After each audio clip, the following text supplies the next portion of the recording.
Corona महामारी के बीच भारतीय अर्थव्यवस्था को गति देने और देश के लोगों की समस्याओं को कम करने के उद्देश्य से आरबीआई ने विशेष प्रोत्साहन पैकेज की घोषणा की।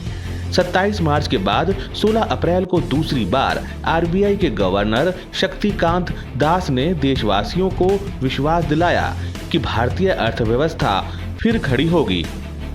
आरबीआई द्वारा किए गए उपायों और राहत को हम बिंदुवार समझ सकते हैं। सिडबी, एनएचबी और नाबार्ड जैसे संस्थाओं को 50,000 करोड़ की वित्तीय सहायता दी जाएगी, जिससे छोटे व्यवसायों, हाउसिंग और कृषि क्षेत्र को सहायता मिलेगी। रेपो रेट में 0.25% की कमी की गई है ताकि बैंक लोगों को, उद्योगों को और कृषि क्षेत्र को बहुत कम ब्याज दर पर अधिक पैसा ऋण के रूप में दे सके। यदि बैंक इस कटौती का लाभ अपने ग्राहकों को देंगे तो निकट भविष्य में ब्याज दर में कमी आ सकती है। लिक्विडिटी कवरेज रेशियो LCR को घटाने से बैंकों में लिक्विड कैश बढ़ेगा और इससे व्यक्ति विशेष, उद्योग, कृषि और व्यापार के लिए धन की आपूर्ति बढ़ेगी। 50,000 करोड़ की राशि छोटी गैर बैंकिंग वित्तीय कंपनियों के लिए जीवन रेखा का काम करेगी, जो व्यवसायों, हाउसिंग और उपभोक्ता ऋण में सहायता करेगी। गैर बैंकिंग वित्तीय कंपनियां अपने ग्राहकों को बिना डिफॉल्ट घोषित किए अब ऋणों के पुनर्भुगतान के लिए और अधिक समय दे सकेंगी। कंस्ट्रक्शन और हाउसिंग क्षेत्र रियल एस्टेट फर्म की तरह बैंक ऋण का भुगतान करने के लिए 1 साल का और समय मिलेगा।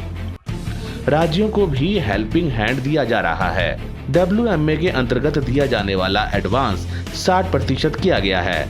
यह राज्य सरकार की अल्पकालिक जरूरतों को पूरा करने का काम करेगा। 2019-20 के लिए बैंकों को सरकार को लाभांश का भुगतान करने की आवश्यकता नहीं है। इससे बैंकों के पास अधिक पैसा रहेगा और इसे वे ऋण के रूप में व्यक्तियों, व्यवसायों, कृषि और व्यापार के क्षेत्रों को दे सकते हैं। गैर निष्पादित परिसंपत्तियों के वर्गीकरण मानदंडों में बदलाव करके उद्योग जगत को लाभ होगा। 27 मार्च 2020 को आरबीआई ने प्रोत्साहन पैकेज के तहत अर्थव्यवस्था में 3.74 लाख करोड़ की राहत दे दी थी। इसमें रेपो रेट में कमी, ऋणों के पुनर्भुगतान पर 3 माह की शिथिलता, मासिक ऋण किश्त और व्यक्तिगत ऋण को स्थगित करना शामिल है। आरबीआई द्वारा आज किए गए उपाय छोटे, मध्यम और सूक्ष्म उद्यमों को ऋण लेने और पहले लिए गए ऋण का भुगतान बाद में करने की सुविधा देंगे। ऐसे में छोटे वित्तीय संस्थान निचले तबके और विशेषकर गांवों में अधिक ऋण देने में समर्थ हो सकेंगे। वास्तव में तत्काल पैसों की जरूरत सभी क्षेत्रों को होगी, तभी सबकी चिंता हो सकेगी। यह आगे की ओर देखने वाला मौद्रिक और आर्थिक प्रोत्साहन पैकेज भारतीय अर्थव्यवस्था को जल्दी से नई शुरुआत का मौका देगा।